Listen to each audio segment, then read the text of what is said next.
I was jolted back to consciousness by a violent coughing fit caused by the unnaturally dry air around me. Drops of sweat had piled up and started trickling down my forehead. It was dark, not a single ray of light to even make out my closest surroundings. My memory served a little help in recognizing my whereabouts, but upon fumbling around with my weak hands, I noticed that I was sitting in a fabric-coated chair in a room that seemed to vibrate ever so slightly. As my eyes started to adapt to the overwhelming darkness, I could start to make out the vague shape of my room.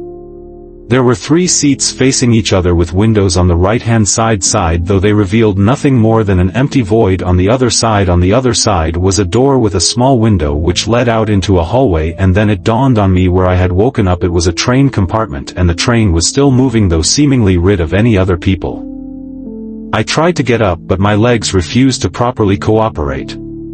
They were too weak, as if they hadn't been used for days. And then some of my memories returned.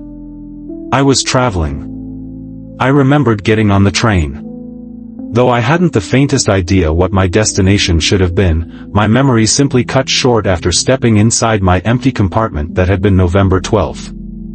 I checked my pockets to look for clues. I found my phone, which had long since ran out of power, and my wallet, though it contained a ticket. In the dark it just looked like weird scribbles on a piece of paper. With an incredible amount of effort I finally managed to get my legs working enough to stand up. Though I had used the wall as support, it was enough to move around, and I soon stumbled into the hallway of my train car. I took a moment to look through the windows in the hallway, and the world outside was empty. It both looked and felt as if nothing existed outside of the boundaries of the train. The darkness made it hard to navigate without falling to the ground. I tried to look for a light switch, or at the very least another person to help me out, but none were in sight. I peeked in through the window into the next compartment, and I could see the vague shape of people sitting still in their seats, but upon trying to enter I realized that the door was locked. I tried to knock, but the people on the other side didn't even flinch. When I tried to call out for them, I realized that my voice had almost completely vanished, replaced by just a whisper. I made my way from compartment to compartment, and while they all seemed to be occupied and none would open, and not a single person responded to my increasingly frantic knocks. As I reached the last compartment of the car, the train turned ever so slightly on its tracks, enough to knock me to the ground. While I lay there, I tried to call out for help with my barely audible voice, but nobody could hear me. I got to my feet while the train still turned and noticed the door to the last compartment slowly glide open from the turn. "Hello, can anybody hear me?" I called out with a trembling voice as I approached the open door. No response, either because the compartment was empty or because my voice hadn't been used for so long that it barely functioned. I slowly peeked my head around the corner to see the compartment fully occupied by dark figures, all of them sitting perfectly still in their seats. "Hello," I said again. I took a step inside. My eyes had started to fully adjust to my dark surroundings, and I quickly realized that not only were the people sitting perfectly still, but they weren't even breathing. The horrible thought of them being dead struck me like a hammer, but I had to make sure. I bent down on my knees next to the closest man and I shook him gently. Still he didn't respond. I then checked for a pulse, and though I'm not a doctor I couldn't find any signs of life. I heard a small beep that shot me to my feet, and I looked down to see the man wearing a digital watch that alerted him that an hour had passed. I looked at the watch and noticed the date was also written in the center. The 29th of November.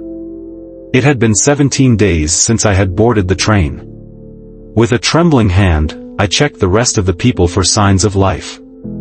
All of them were beyond a shadow of a doubt. Dead. Panic arose in my body, both from the presence of dead people and from the realization that I had been asleep on a moving train for more than 2 weeks. I collapsed to the ground in front of one of the dead passengers. She was an elderly woman, dressed elegantly with wide open and piercing blue eyes. I didn't want to stay in the compartment with them, but I was paralyzed by the lack of a plan. There I sat, surrounded by 6 dead people, trying to contemplate my next stop. The train was still moving, which clearly meant that somebody had to be in control of it. A conductor released somebody with an idea as to what the hell was going on. And so I decided that my best bet would be to make my way to the locomotive, and pray that not everybody had died on the train. All the while, these thoughts ran through my head. I couldn't take my eyes off the elderly lady. Something just felt off by their presence. Firstly, there wasn't any smell, meaning that they hadn't started to decompose. And secondly, all of them had their eyes open wider than I thought possible. Before I could consider the bizarre situation any further, the woman suddenly blinked. I shot to my feet in horror as she blinked again. I checked her pulse, still nothing, yet her eyes kept blinking without any other signs of life. In shock, I looked around to find that the other 5 dead passengers were also blinking rapidly. Without checking them for life, I jumped out from the compartment and shot the door. I noticed a chunk of wood missing from it, as if somebody had kicked it in, leaving it unable to properly close. As I slowly backed away from the compartment, I glimpsed out through the windows into the empty void beyond. I humored the thought that we might be driving through a tunnel, but if so, how long could it possibly be? I stepped into the next train car. Unlike the previous one, it wasn't divided into compartments, but rather filled with rows of seats split in the middle by a central passage. But like the compartments, each seat was occupied by a dead passenger, each blinking in response as I quickly passed in panic. I walked through about 15 such cars, each alternating by rows of seats and compartments. It felt like hours had passed as I made my way towards the locomotive, and just as I was about to enter through a door marked first class, I was shoved to the floor by someone holding a bright light to my face. "Stay the hell down," a deep voice shouted at me. Speechless, I could do nothing but comply with the man in front of me. "Wait, you're not dead?" the man asked. As he realized I was basically just a kid and barely in my 20s, he moved the light away from me and reached out a hand to help me up. "Am I bad? I just heard someone moving around and thought that you were one of them," he said as he pointed to the lifeless people sitting idly by in their seats. "What's your name?" he asked. I'm Thomas," I stuttered. As the shock from the bright light faded, I saw that the man was dressed in a police uniform, well-built and bald. "The name's John Hendricks," he said, "and we better get out of here before these things wake up again." "They're not dead?" I asked. "Yeah, well, not exactly. It's like they're in hibernation." I looked at him in confusion. "People in hibernation? They ain't people, kid, not anymore." As he spoke those words, he seemed surprised by something behind me. "Shit, I was too slow," he said, oddly calm. I turned around to see the people moving their heads around, all of them staring directly at us, their eyes now fixed and unblinking. "We need to get out of here," John said as he pulled my arm and dragged me in through the door to another compartment car, though far nicer than the one that I had awoken in. All the doors had opened and the people were slowly piling out from each compartment into the hallway, staring at us with their wide-open eyes. We dove into the first available compartment. And the officer pushed one of the people out from it and locked the door. He sighed. "We'll be safe here for a bit. Hopefully they're just scouting." "What the hell is?" I started saying before the cop put his hand over my mouth, gesturing for me to keep quiet. "Keep it down, would ya?" he said quietly, clearly agitated by my idiocy. "What's happening?" I whispered. "We've got to hold up in here until they go back to sleep." He stood up and peeked out the window into the hallway, before pulling down quickly back behind cover. "The other passengers, what happened to them?"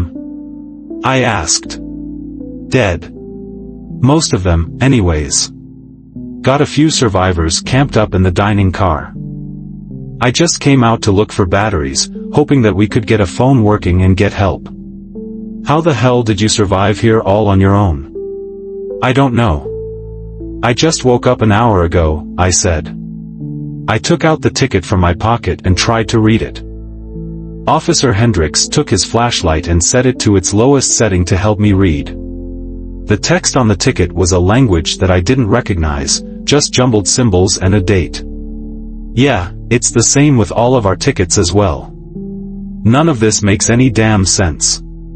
Do you remember where the train is going? I asked. He shook his head. The people out there seem fairly docile. Can't we push our way through? They don't seem to be moving, I asked. He shook his head. The people out there seem fairly docile. Can't we push our way through? They don't seem to be moving, I asked. He sighed again. I'm not afraid of the things out there. It's what comes next that terrifies me. What is it? Hell, I don't even know what it really looks like. It's massive and dark. It just uses those things to look around for survivors. We call them. As he tried to finish the sentence, a large thud could be heard on the other side of the door. I carefully peeked out through the window to see that all the people had collapsed back to the ground, and that the door leading to the car behind us had opened up. A tall obsidian black creature pulled its way inside using large tendril-like appendages. It had thin stumps that resembled legs and multiple more tendrils that slithered along the walls, seeming to sense its surroundings. Though it was vaguely humanoid in nature, it didn't have a head or any eyes. John lifted a finger to his lip and signaled for me to be absolutely silent. I noticed then that he had a gun holster attached to his belt. I pointed to it without saying a word, but he just shook his head in response. The creature moved closer, and before long it was standing just outside the door. Its arms spread out, flattening out and covering the window. Its arms spread out, flattening out and covering the window. It started to form small cracks in the glass pane, allowing small tendrils to seep through. God damn it, John whispered as sweat poured down his face. Suddenly he stood up and kicked the door, breaking it straight off its hinges. It barely fazed the creature, but it allowed us for enough wiggle room to bolt past it. He grabbed me and pushed me through the gap between the wall. The creature, but it allowed us for enough wiggle room to bolt past it. He grabbed me and pushed me through the gap between the wall and the creature, getting caught up in its tendrils as he did. They latched onto him and buried into his leg. Run! He yelled in agony as he tried to fight off the tendrils wrapping around him. Still feeling weak, I fell onto the floor of the hallway as John desperately tried to get free from the rapidly enveloping tendrils around his leg. As the grip tightened, his service weapon, still in its holster, fell to the ground, out of reach from him. What are you waiting for? Get out of here! He yelled. Refusing his orders, I dove to the floor and grabbed his gun. With the absolute minimal amount of firearms knowledge that I possessed, I picked up the weapon and started firing at the center of the creature, frantically pulling the trigger, and I didn't stop until the excessively loud shots were replaced by silent clicks. Though the rounds had barely fazed the creature, it loosened its grip on John just enough for him to crawl away from a certain death. I helped him to his bleeding feet, and together we rushed through into the next train car, where we pulled loose some chairs and used them as a poorly constructed blockade to slow down the creature. We continued through the car, repeatedly tripping over the dozens of corpses littering the floor. I took a peek back at the barricade to see the creature slowly seeping through like a black fog, before reforming itself on the other side. Hurry up! John yelled at me. The creature had almost fully formed by the time that we got through the next car.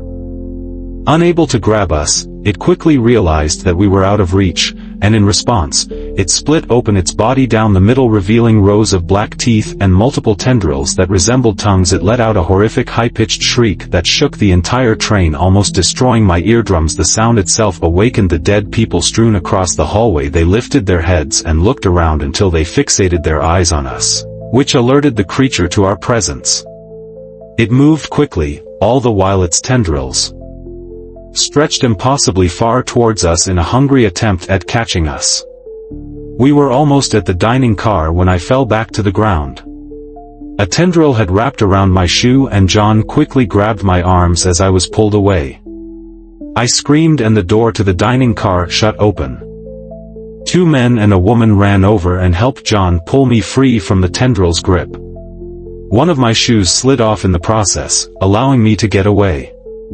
We ran through the door and shut it behind us while one of the men pulled a large metal rod through a makeshift lock. Both John and I lay wheezing on the floor from exhaustion as I tried to look around, observing my new surroundings. The car was full of booths with a small bar all the way up front, covered in canned foods and bottled water. In the corner, I saw a few bags full of waste and empty food wrappings. The entire car was dimly lit up by a couple of rows of emergency lights on the ceiling, and it was clear that they had survived there for a couple of weeks already, though if the four of them were all that remained, I didn't know. "What the hell happened to you, John?" a man in his 50s asked.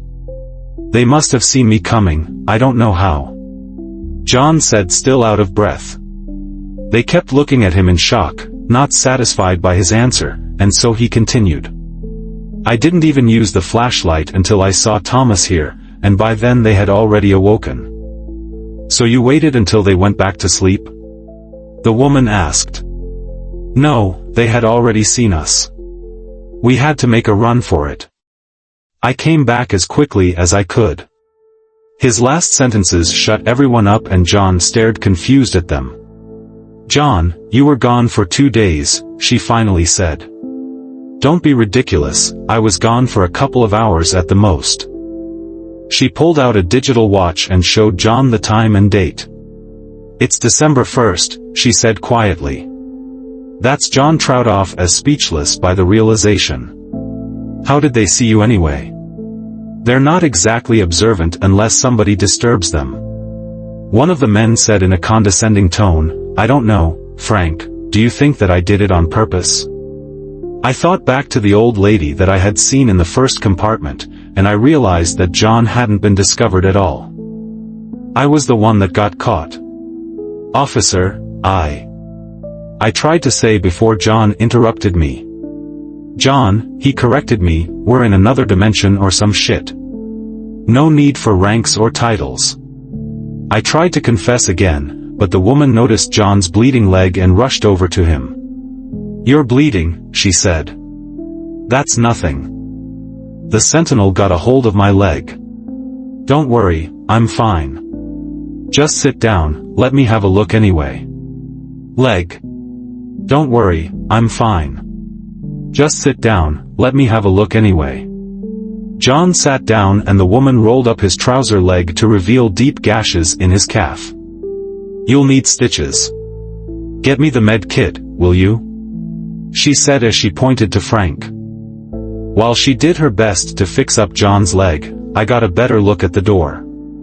They had reinforced it with pieces of metal around the edges, also covering the window, preventing the creature from seeping in through the cracks, and its surveyors from seeing through it. On the wall beside the door, somebody had etched lines, marking each day gone by. 19 lines for 19 days passed on a train that never stops. The oldest man, Frank, came over to me, looking as suspicious as ever. "Who are you?" he asked firmly. "Thomas," I responded. "You want to tell us how the hell you survived 19 days all on your own without food or water?" I couldn't answer his question. To me, only a few hours had passed, and though I felt thirsty from fleeing, I wasn't even close to being parched. "I don't know," I stuttered. "What do you mean you don't know? How can you not know?" Frank said, getting agitated. "Give him a break, Frank. If you hadn't have left your bag behind, I wouldn't even have had to go out and risk my life." John interjected. It was enough to shut Frank up. Though an asshole, he knew his place in the group. The other younger guy came up to me and reached out his hand. "I'm Philip and that's Maya," he said as he pointed to the woman fixing up John. "And lastly, that's Frank. Don't pay him any attention, he's a pain in the ass 90% of the time." "Whatever," Frank interrupted. "Did you get the batteries at least?" "Of course I did, you idiot." "They're in the bag," John said. I just stood there trying to get a grasp on the situation, barely responding to the others' questions. "Don't worry about it, Thomas," Maya said as she noticed the absolutely baffled expression on my face. "Huh? None of us remember what happened. We all just woke up at different times on the train and had the idea to make our way here. It's safe, mostly, and the sentinels keep us from going out very often. You're lucky that John found you. Sentinels? The thing that chased us, John explained. A bright light penetrated the otherwise gloomy car as Frank booted up his phone using one of the battery packs. Without hesitation, he attempted to dial a number. Put it on speaker if you're trying to call someone, John said, still waiting for Maya to finish bandaging his leg. No one responded on the other end, but no sooner had Frank lowered the phone to put in another number, it started ringing, a blocked caller ID. For a few moments, he just held the phone in shock before he regained his senses and he answered, "Hello?" No response. "Hello, can anyone hear us?" Frank asked again. We listened intently to the emptiness on the other side of the line and a minute passed without anyone speaking. "There's no one there," Maya said. Before any of us could respond, the phone started emitting repetitive beeping sounds. It continued for almost a full minute, none of us daring to speak up while we listened. Once it was finished, the call ended on its own and Frank looked around at us wearing a confused expression. "What the hell was that?" John asked. "No clue, a bunch of beeps." "What the hell was that?" John asked. "No clue, a bunch of beeps." "Destination, Gehenna, 108 hours, do not get off the train," I said. "What?" It was Morse code. I learned it as a kid to secretly communicate in class. I know it's dumb, I was a geek, but I'm absolutely sure that's what the message said. They looked at each other for a moment, still visibly confused, and then back at me. "Gehenna, what does it mean?" Maya asked. "Forget that," Frank interjected. "Why are they telling us to stay on this train?" We fell silent again as Frank attempted to dial another number, but to no avail. Frank attempted to dial another number, but to no avail. 108 hours, just over 4 days before we reach our next station. "We can do that, we just gotta stay here.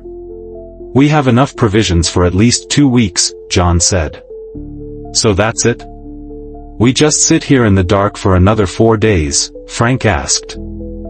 A small argument ensued and while they discussed what we would do with the train station, I took a moment to look out the window. The vast emptiness was horrifying on its own. I wondered how far the darkness reached, if it had an end, or if anything lived in the void. A part of me felt dead as I pondered these questions, as if the train was nothing more than a mere figment of my decaying mind, but the pain was ever too real. The tiredness felt too overwhelming for the world to be fake. I took my dead phone and grabbed one of the battery packs and plugged it in. The others were too busy discussing to notice me wasting power, but I just needed to write down some of my thoughts over text, ready to send if we happened to get a signal. I sent it to my dad hoping that he would share the story should I not make it back. While I patiently waited for the text to go through, I kept staring into the dark. Some parts were blacker than their surroundings and then I noticed that they weren't just patches that contrasted with the rest of the environment but moving things almost vantablack like a shadow moving through the night. It glided in the air alongside the train quietly looming by with its eyeless body. It was a sentinel. "Guys," I said quietly. They kept on arguing. "Guys, there's a sentinel outside," I said much louder. John broke off from the argument and everyone fell silent as we watched the creature fly beside the train. And then we noticed another and a third and a fourth, and before long we could make out hundreds, if not thousands of sentinels following the train. "Don't worry, they shouldn't be able to see or hear us without their surveyors," Philip said. We all kept staring at the shadowy things in the void, and though Philip was right, they couldn't possibly see us without their aids. There was one undeniable fact about them that just didn't make sense. They were getting closer. John grabbed and pulled me down to the floor, away from the window. "Stay down," he whispered.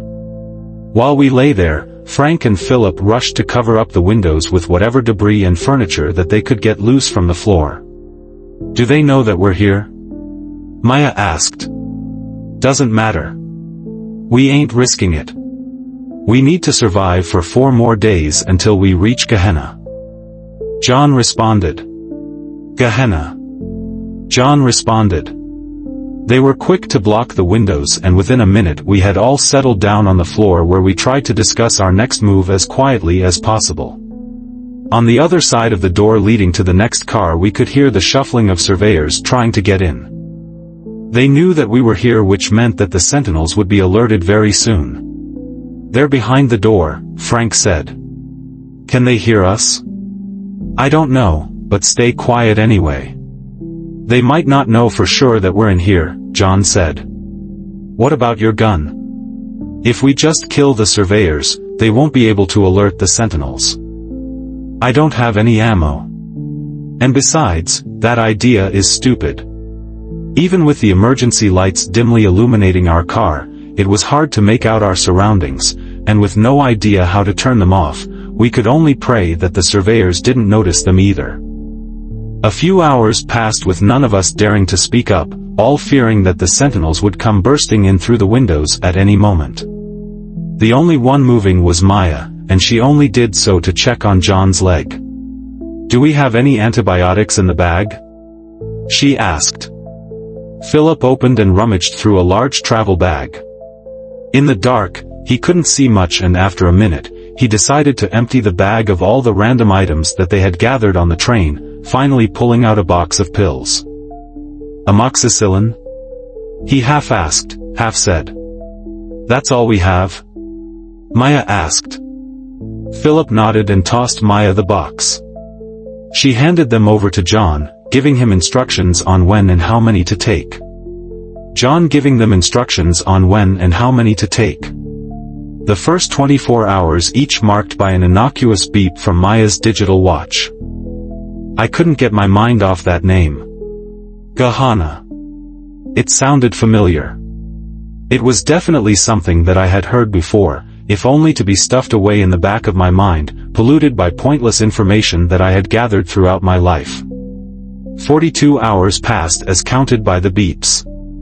People were getting restless, unable to stand up and move around without alerting the surveyors. We still hadn't made a decision whether to stay on the train as we had reached Gehenna, or to bail and try out our own luck elsewhere.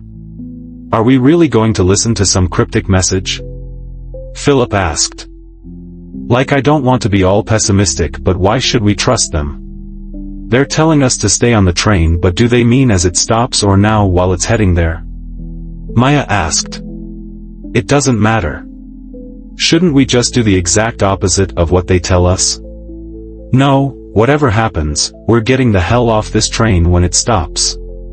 As long as there's solid ground to walk on, we're not staying a minute longer than we have to.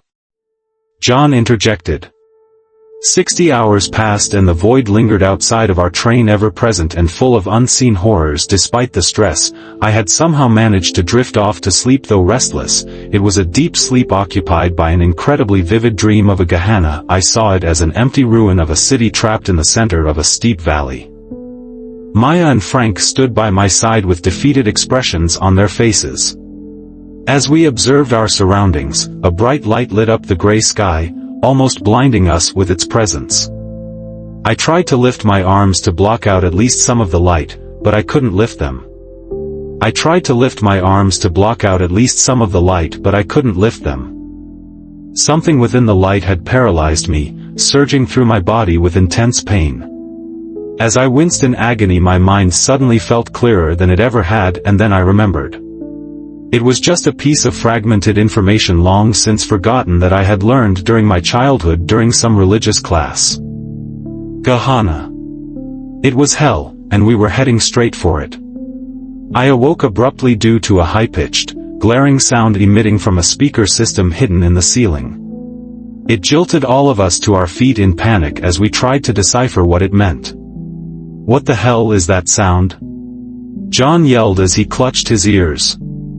It was rhythmic, Morse code just like before, though in the mess of static and distortion I could barely make out the individual beeps. After a couple of minutes, despite the mess of sounds, it became apparent that the sound was just a loop of beeps with a simple message played on repeat, leaving Vacus, stand by. It was incredibly loud, vibrating enough to loosen the already fragile barricade in front of the door and windows. On the other side, the surveyors were trying to break through, and with a final push, the door gave in. Dozens of them flooded in through the broken barricade, stumbling over each other in the process. All the while, they kept their eyes fixated on each of us, non-blinking, full of agony. "Push them out!" John yelled as he rushed at them with the stick, shoving the one furthest behind back through the door and then the next, but they kept getting back up. The rest of us rushed in to aid John in his futile attempt, but before we could even reach him, every single window on the train shattered from the force of hundreds of sentinels throwing their mangled bodies at the car. Covered in shards of broken glass, I fell to the ground alongside Frank, who tried to use me for balance. A piece of glass cut my left eye, temporarily blinding me from pain. As I got the piece of glass out, I saw the sentinels digging their way through the broken windows, turning to a vicious fog and pouring in through each crack in our barricade, reforming themselves on the other side just like before. It was hopeless, and all we could do was stand there in frozen panic, unable to think of any plausible escape. Maya and Philip had sought cover in one of the corners where they sat embracing each other, while John charged at the sentinels wielding nothing more than a kitchen knife. As the mix of sentinels and surveyors came at us, the alarm kept blaring and I prepared for my quickly approaching demise. Leaving Vacus, stand by. Suddenly, an impossibly bright light filled the entire void, instantly turning the sentinels to mere filaments of darkness lingering in the air. It persisted for minutes, completely blinding out any memory of the empty void that we had left behind. And then the speaker gave out a new message in the form of Morse code. Destination, Gehenna 18 hours. Do not get off the train, the code said as quickly as it had come. The light faded. It took a while before our eyes had adjusted, but once they did we were greeted by a brand new world outside the windows. The once empty void had been replaced by endless fields of bright green grass, only contrasted by tall blue mountains in the horizon. Miles and miles away the sentinels themselves had all but vanished, while the surveyors had turned back into lifeless corpses, now doing nothing more than littering the hallways. Where are we?" Maya asked. "Ghana, did we make it?" Frank asked. "No, we still have 18 hours to go," I corrected him. I took a hopeful look out the window and stared at the lush fields just out of reach. The ground looked so soft, and I contemplated for a moment whether it would be smarter to just jump off the train. That idea was quickly put to rest as I got a look around the train, now filled with blissful daylight that had immediately changed the mood. "Alright, let's head for the locomotive and try to shut the train down," John said. We quickly made our way through the train, littered with the fresh corpses of people that had died weeks ago. Their connections to these sentinels had been broken, leaving them limp on the ground with no direction. Once we had reached the locomotive, we were faced with a heavy iron wall blocking our entrance, a door with no handle nor a keyhole to open it. "Ah, great, what now?" Frank asked. "Maybe we can climb out one of the windows and get there from the outside," John suggested. Before we could even indulge the idea of climbing on the outside of a moving train, we were all shoved to the ground as the train rapidly lost speed. The tracks screeched as the wheels locked themselves in place, and we quickly came to a sudden stop. "What the hell just happened? We've stopped, but there's no platform or anything outside," Maya said as she peeked outside the window. "That doesn't matter. Get your stuff. We're getting off this nightmare." We returned to the dining car and picked up our bags, alongside any amount of food and supplies that we could carry. We hadn't yet reached Gehenna, but considering the implications that we were heading straight for hell, this would be a safer bet. For the first time in weeks, we stepped down onto solid ground, with a brilliant green field only a few feet away from us. Philip took charge, carrying what little medical supplies we had left, while John followed. There was a decently brisk wind that felt great in an otherwise hot climate, but the grass didn't seem to sway even the slightest. As minute a detail as it seemed, it warranted a closer look. They were crystals, green, razor-sharp crystals that from just a few feet away resembled blades of grass. "Wait, don't." I tried to yell, but it was too late, and Philip stepped down hard onto the field. "Oh God!" yelled as the crystals cut through his shoes into the sole of his foot. The rest of us froze in our step as we saw Philip pull back in agony, clutching his leg. "It's not grass," I trailed off. "God, it hurts." Philip groaned. Maya instinctively ran to his aid and pulled off his shoe. "Here, let me have a look," she said. There were green crystals embedded deep in his sole, covered in jagged edges, making it almost impossible to pull out without causing more damage. "We've got to get you back on the..." Maya froze mid-sentence. The crystal was spreading with tiny shards breaking off, embedding themselves into Philip's skin and tearing through it as they grew. "What's happening?" Philip stuttered. Though the growth was slow at first, it quickly sped up, covering his entire foot within a minute before proceeding up his leg. "Get them off me!" he yelled in pain as Maya reached out to try to rip them off, but John stopped her before she could touch them. "Wait, no, you'll get them on you too," John yelled. He pulled out his knife and got ready to peel the shards off Philip, but the crystal simply cut through the knife like butter, spreading onto that as well. In shock, John stumbled back and dropped his knife. Maya once again tried to run over and help him, but we all held her back. All we could do was stare at Philip as the crystals dug their way into his body, his bones audibly cracking and his skin rupturing as they continued spreading. He just lay there screaming in agony until the crystals got to his lungs, and before long his entire body had been turned to a rock. Before we could process or mourn our loss, the crystals started spreading along the ground, slowly making their way towards us. "Back on the train," John screamed. As we got back aboard, we did our best to seal the doors and windows, but even then we had no proof that it would stop the spread. The train had broken down, and with no way of it getting back up and running, all we could do was wait as the green field of crystals spread onto the train and then to us. "It's just a matter of time." Maya stared out through the train window, her eyes fixated on the crystallized remains of Philip. They had known each other most of their lives, and now he had become nothing more than a memory, forever preserved within the green rocks. It had been a day since the train broke down, but despite the time that had passed, there wasn't any noticeable change in daylight. The sky hung above us, blue and bright, though no sun existed to let us know whether we were still on Earth. Instead, the light seemed evenly distributed across the sky with no visible source. I tried my best to comfort Maya, though nothing that I could say would ease the loss and trauma that we had all just experienced. Our best bet would be to simply keep everybody alive through the next part of our horrific nightmare. Though the crystals had slowed down once we had retreated, they kept reaching out for the train, and they had already covered 2 of the cars in the back, slowly inching their way ahead during the day that we had been stuck. They seemed to react to touch, spreading faster with any interaction between us and the environment outside the train. While trapped in the morbidly beautiful landscape, John had taken it upon himself to find a way into the locomotive. The entrance had been sealed by a heavy metal wall, and it seemed that even from the outside, there wasn't any windows nor a feasible way of entering. It was simply a block of iron that had effortlessly dragged us through 2 dimensions, broken down only to cause us pain. John, as fit as he was, had turned into a spitting image of death himself, both from exhaustion and the infection spreading through his wounded leg. Pearls of sweat formed on his forehead as he looked for different tools to smash his way through the wall, a noble but futile effort. "Hey John, you need to get some rest," I demanded carefully as I noticed him on the brink of collapse.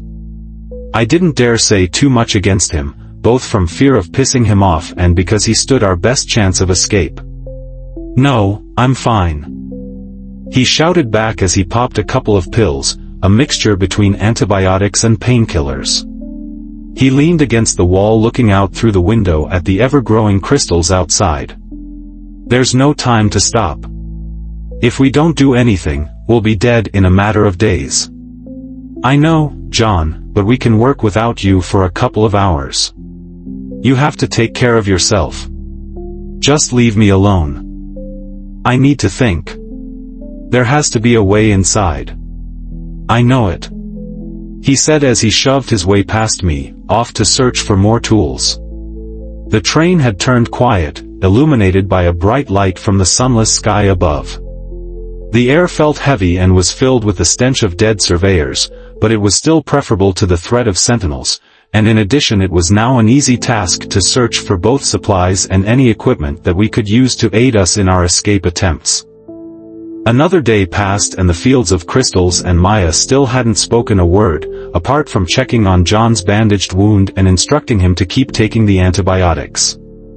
Of course, despite the inflamed and painful cut in his leg, he refused any rest.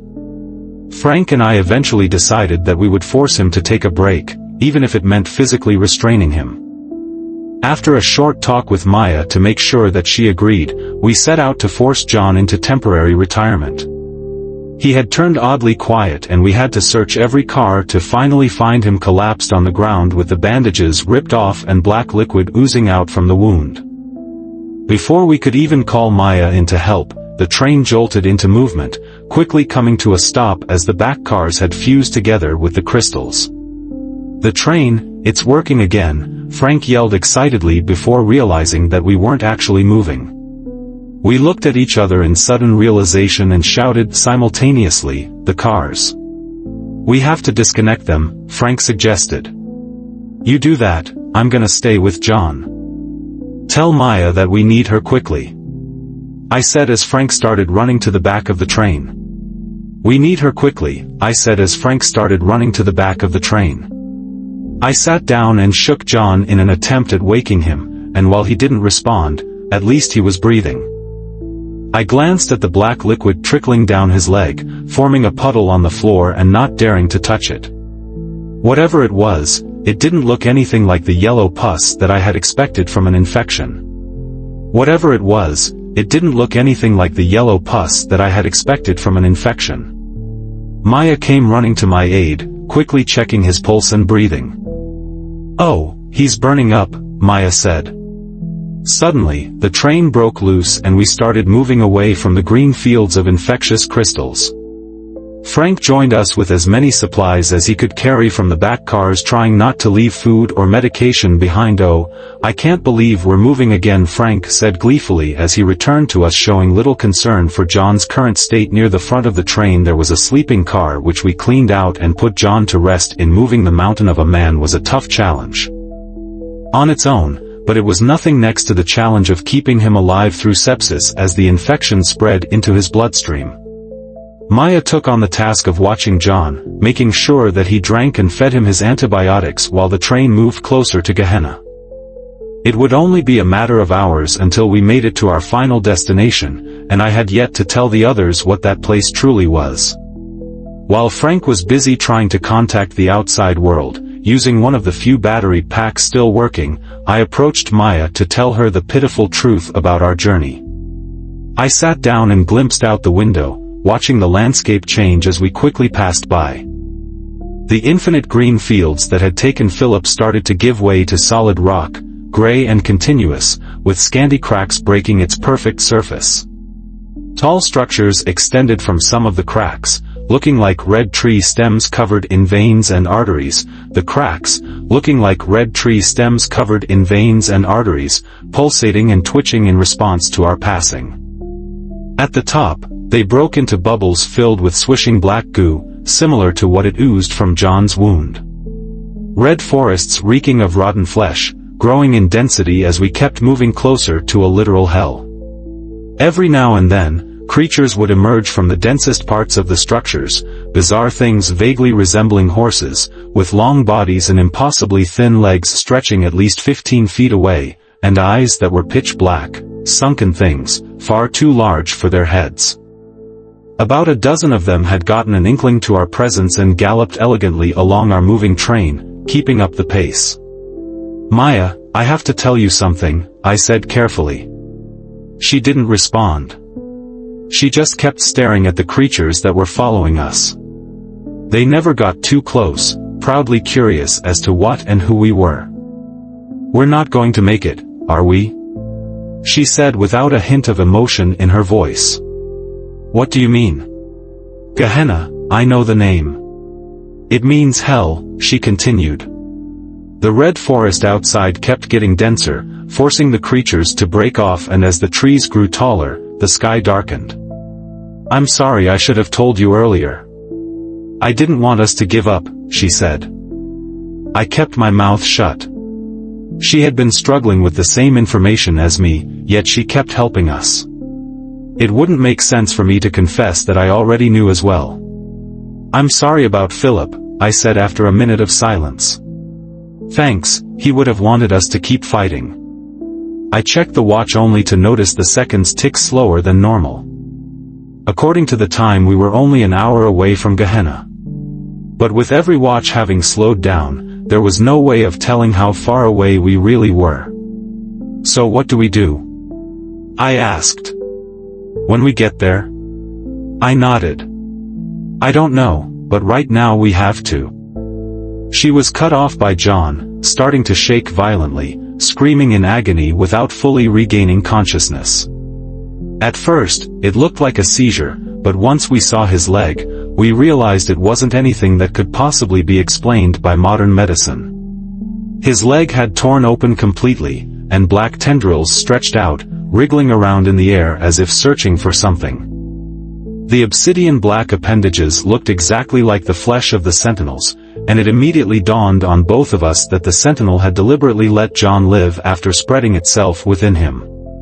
We both screamed in shock, unable to decide whether to leave John behind or flee, or to stay and try to save him. Frank came rushing in just in time to see one of the tendrils shoot out from the leg and try to grab me, but I ducked beneath it just in time. "What the? We have to cut off his leg!" Maya yelled in panic.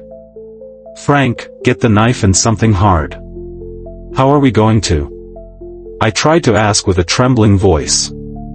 "We'll cut through the flesh with the knife and try to break the bone, but Before we could even start to plan out the amputation, John shot to his legs, partially waking up from the pain, realizing what was going on. Get away from me," he groaned as one of the tendrils shot out at us, ripping flesh away as it extended from his wound. I pulled Maya with me out from the compartment and we fled forward into the next car, just as Frank came running back with an axe that he had found.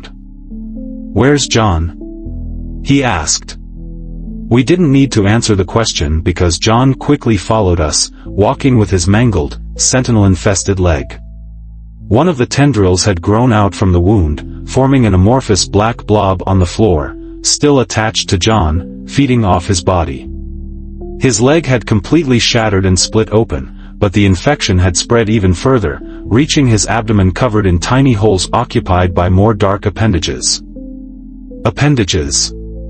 Amputation was no longer a viable option, so we kept backing away as John screamed in agony, visibly trying to fight against the sentinel's movement inside him. As we got to the space between cars, John unwillingly grabbed onto Maya with his arms. She fought back, but even without the tendrils, John was far stronger than all of us. "I can't stop it. Please, use the axe." Frank got ready to hit John, but one of the tendrils swung at it, snatching it away. John kept fighting, turning his head to one of the exits, reaching out for it with all of his remaining willpower. "Don't die on me," he said before pulling the handle. The door opened and John let himself fall off the train into the thick mass of red trees and darkness. I held on to Maya as she collapsed to the floor from exhaustion, carefully checking if she had been wounded from John's grip. Frank closed the door that John had fallen out through and we all stared at each other in silence. John had died to protect us from himself, and with that, an immense feeling of loneliness overwhelmed me. Our best chance of survival was gone and our next stop will be hell itself. I kept staring at the slowly ticking clock based solely on my biological assessment of time. It felt like days had passed, but according to the clock itself it had been no more than a measly half hour. It was the same with each clock on the train. They simply didn't work together, with reality measuring each minute as a small eternity. With John dead we felt more vulnerable than ever, and since his death, We hadn't spoken a word. "I know we're all on edge, but I think it's time we discuss what we'll do once the train stops again," Frank said. Both Maya and I knew our true destination, but hadn't yet told Frank. Alas, the time had come, and if we stood even the faintest chance of surviving, we had to be able to rely on each other. "Frank, we need to tell you something," I said. His eyes narrowed in suspicion at my obviously guilty tone. "Tell me what?" "Our destination. Gehenna." "Well," I trailed off. "Yeah, what about it?" "It's, Gehenna is hell, Frank. We're all going to hell." Maya burst out, annoyed by my hesitation. We fell silent for a few seconds while Frank processed what we had just told him, and then he suddenly had burst out laughing. "Really? Hell, that's the best you could do," he said. I just nodded in response. "So you mean to tell me that we're already dead and that our next stop will be the realm of Satan himself?" "Yeah, I guess." "Why is that funny?" "Well, if you haven't noticed already, 2 of us died." "How is it possible if we're already dead? Where's John and Philip then?" I mean, he had a point. Our conventional idea of hell required us to be dead already, though it never stated whether you could die twice or what happens upon second death. We're clearly not dead, but that doesn't mean we're not going to a horrific place. "Regardless of what you might think, Gehenna means hell," Maya said.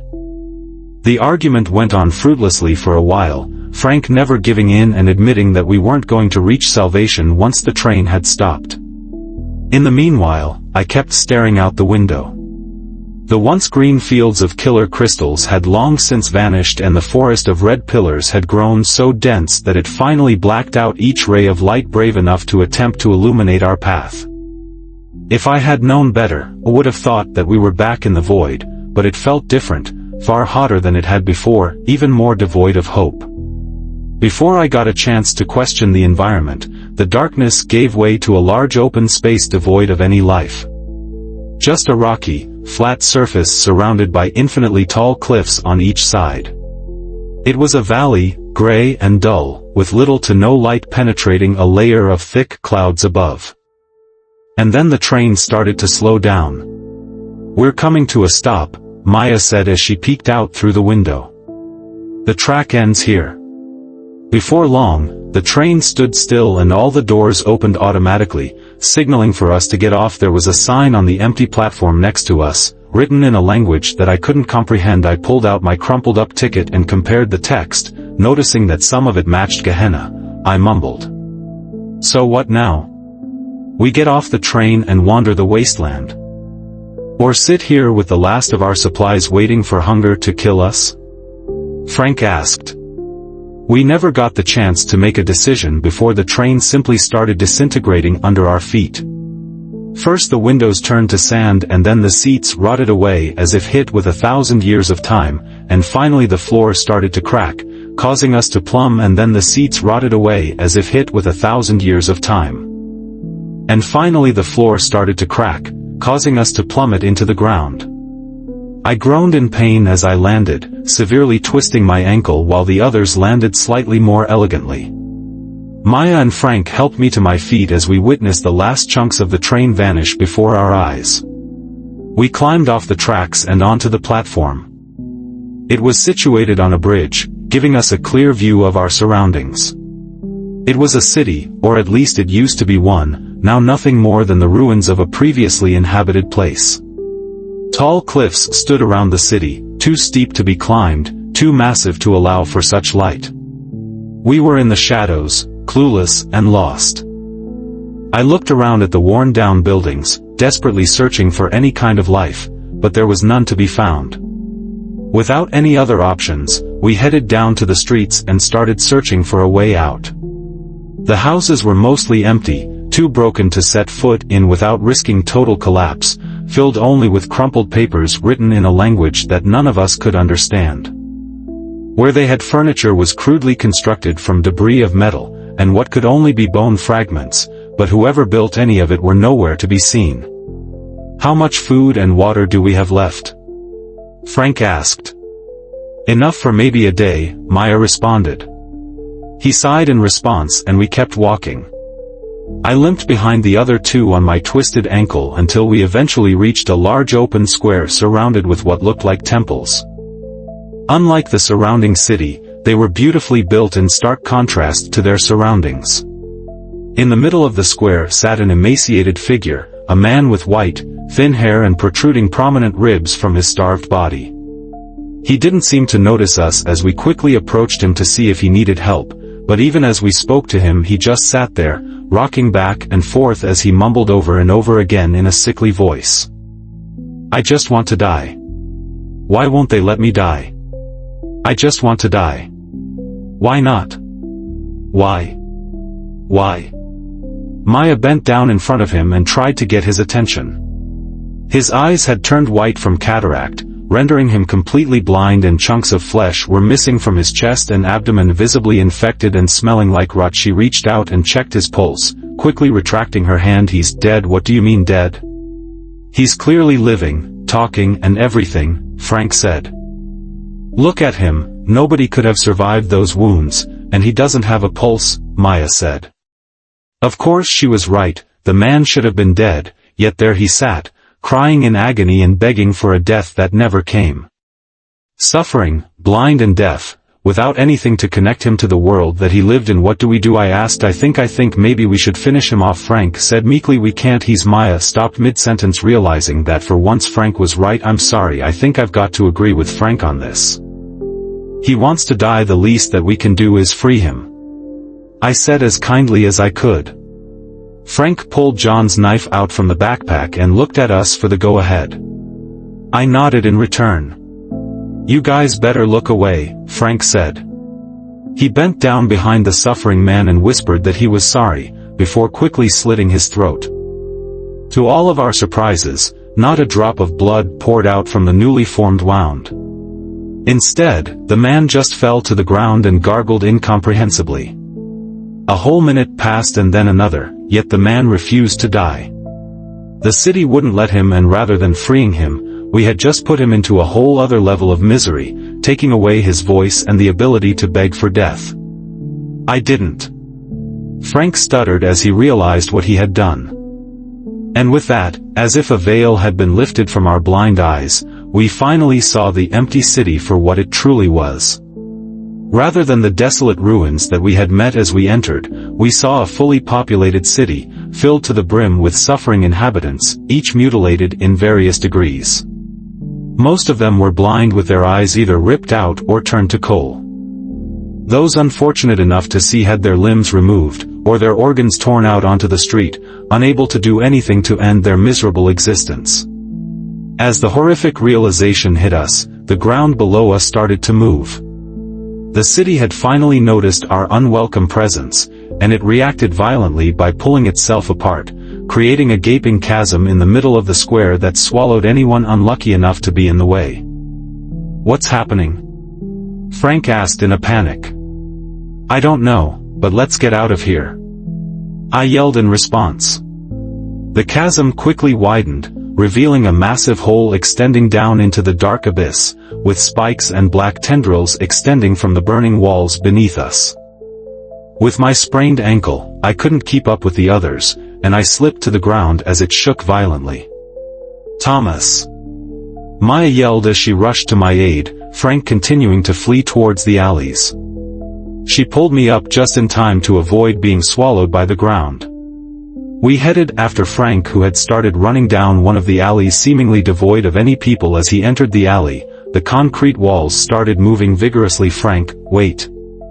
I yelled, but he didn't hear me. By the time he noticed the walls, it was already too late, and hundreds of spikes shot out from them, morphing out from the concrete buildings. Frank dodged the first one as he tried to retreat back towards us, and for a moment it seemed that he was in the clear. Before one final spike emerged and penetrated straight through Frank's abdomen. With the mortal wound, the wall fell silent. Frank collapsed to the ground, holding onto his guts, unable to scream from the intense pain. Frank! We yelled together as we rushed to his mangled body. He lay there in shock, his eyes darting frantically back and forth between us. Too wounded to move, he didn't even realize the severity of his injury. Too wounded to move, he didn't even realize the severity of his injury. Maya tried her best to stop the bleeding by applying pressure, but it hardly slowed down the incessant flow of crimson blood. "I'm okay. I'm okay. I'll be all right." Frank kept repeating in panic, getting quieter with each iteration.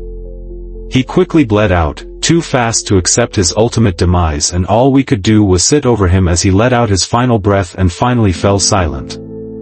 The ground started moving again, not to attack us, but to swallow Frank, to fuse his limp body with the concrete beneath him.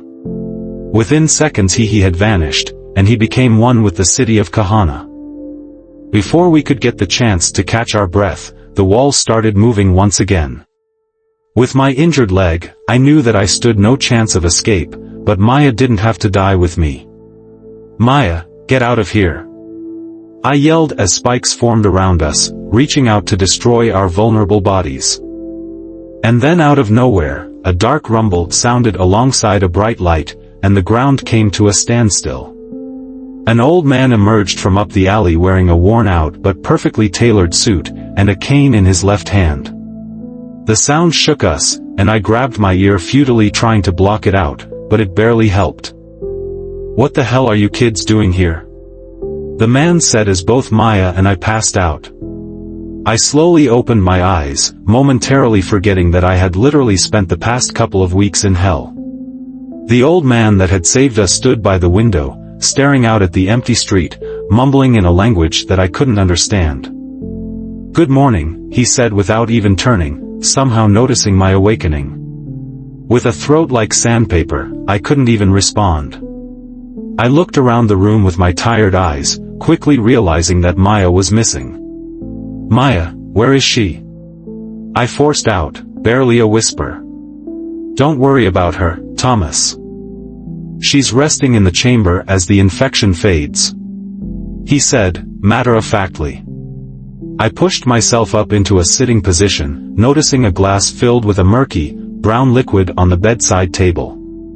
And noticing a glass filled with a murky brown liquid on the bedside table. "Infection?" I asked as I inspected the glass. It's the closest translation that I could come up with. Everyone touched by the void slowly starts to drain, their souls wearing out as they merge with this place. He turned and limped towards me, revealing a mangled leg kept up by his cane made from bone and a bright green crystal, exactly like the ones from the fields that we had passed. "Everyone except for you, Thomas," he said. "What does it even mean?" I asked. Before the man could answer, a loud brief scream could be heard from one of the other rooms, one sealed by a heavy metal door, similar to the one on the locomotive. "What was that?" Without an answer, he limped over and touched the door with his cane. It morphed into an opening which he walked through, and then it promptly closed itself off. A few minutes passed and I got back on my feet, stumbling over to the door unable to open it. I pushed my ear against it in an attempt at listening to the other side, but as soon as I touched it the hole returned, and the old man walked through it, shortly followed by a drowsy Maya. "Tom!" she exclaimed in joy as she embraced me in a tight hug. The three of us sat down around a table made from concrete and bone. "You must have a lot of questions, and though we're short on time, I'll answer as much as I can," he said. Maya and I looked at each other, both wondering where to start. "Who are you?" I asked. "Well, that's a tough one," he said as he scratched his head.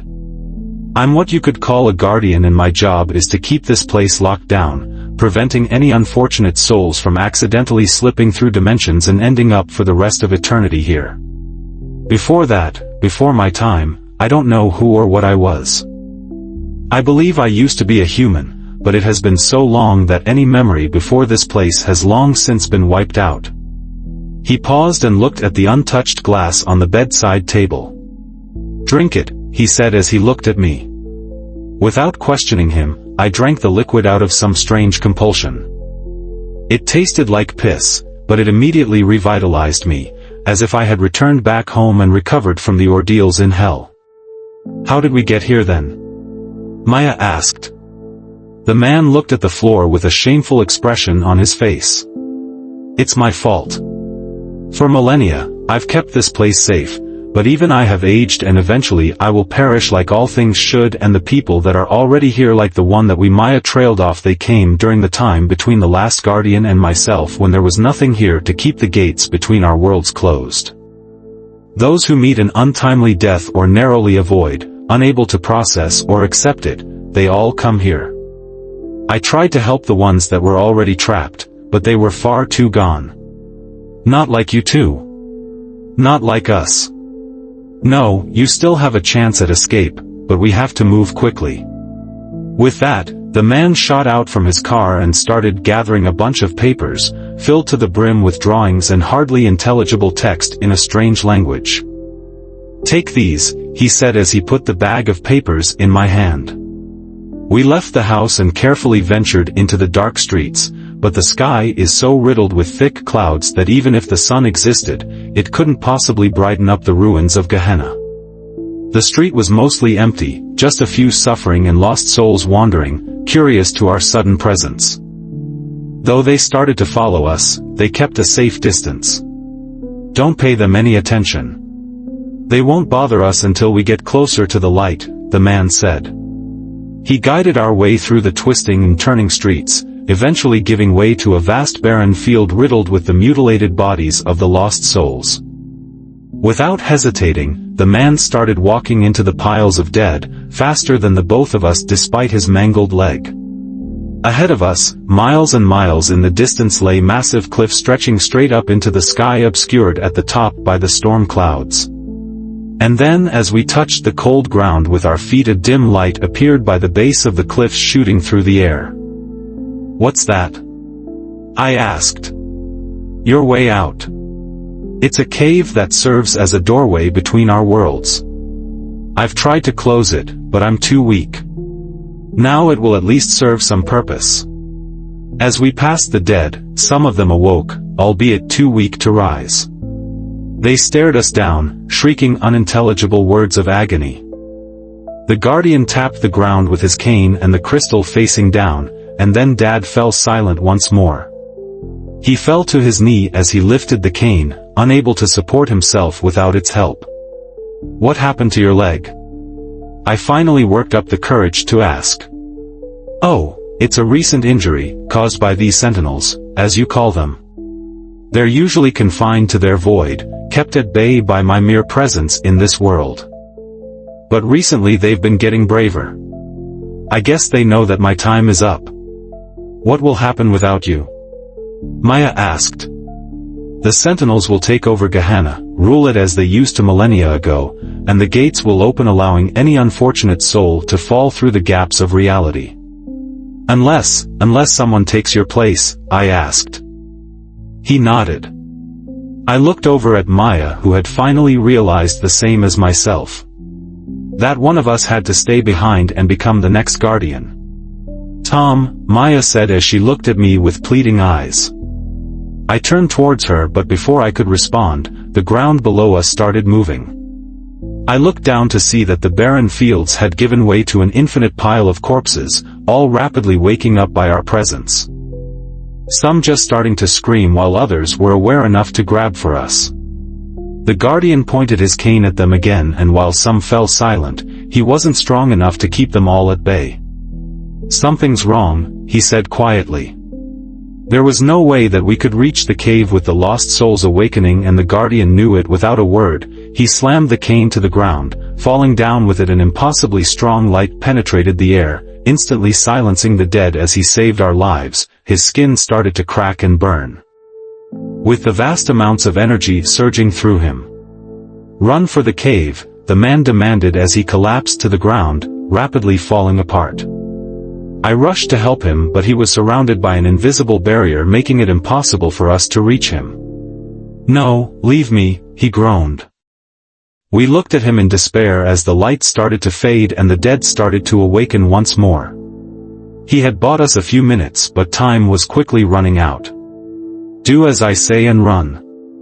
I grabbed Maya and pulled her with me, and we spurted for the cave only a few hundred feet away. The movement of thousands if not millions of lost souls moved the ground enough to cause cracks that shot towards the cave, ripping rocks from the wall. The cave started collapsing, and we dove through just in time to avoid being smashed to pieces by the falling rocks, one hitting Maya on her shoulder and tearing through her flesh. "Are you alright?" I asked as I helped her to her feet. "Yeah, the wound isn't too deep, I'll be fine." We turned towards the light that filled the cave. It was a frame of glowing fog surrounding a pitch-black portal, hanging a few feet above the ground. "That's it?" I asked. "I guess so.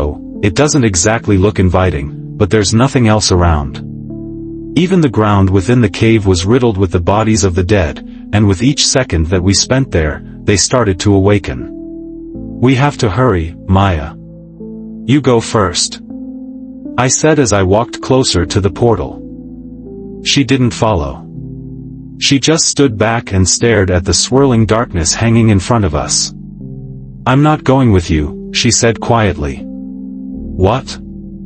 "You heard him, Tom. This place needs a guardian. If we both leave, millions will suffer. I just can't do it." Maya was far too good of a person, unwilling to consider her own well-being over that of others, and I knew that in my heart that nothing I could say would change her mind. She walked up to hug me a final goodbye before we parted ways for the rest of eternity. I held her tight as I whispered into her ear, "I'm sorry about," without letting her finish the sentence. I grabbed onto her, swung her around and shoved her into the portal. The second she realized what was happening, it was already too late, and her body washed away in the darkness, giving me a final look of sadness before she vanished. Gehenna needed a guardian, and Maya wouldn't have let me stay behind, so without any other choice, knowing that she had a much brighter future back on Earth than myself, I made that decision for her. One moment of betrayal to give her a chance at a good life, even if it meant myself staying behind for the rest of time, it would be worth it. After Maya vanished, I felt at peace. Something within me knew that she had made it home, and with that I gained a whole new awareness of the place that I would call home. The papers given to me by the old man, once filled with an incomprehensible language, suddenly turned into instructions for me to follow, and that's when I knew that the place had chosen me long before I had even entered Gehenna. I was supposed to stay behind. My job now will be to close every gap between this world and Earth, meaning that after this message, nobody will ever hear from me again. Tell my family I never suffered, and Maya, if you ever read this, I'm sorry. I hope you live a great life. Thanks for watching.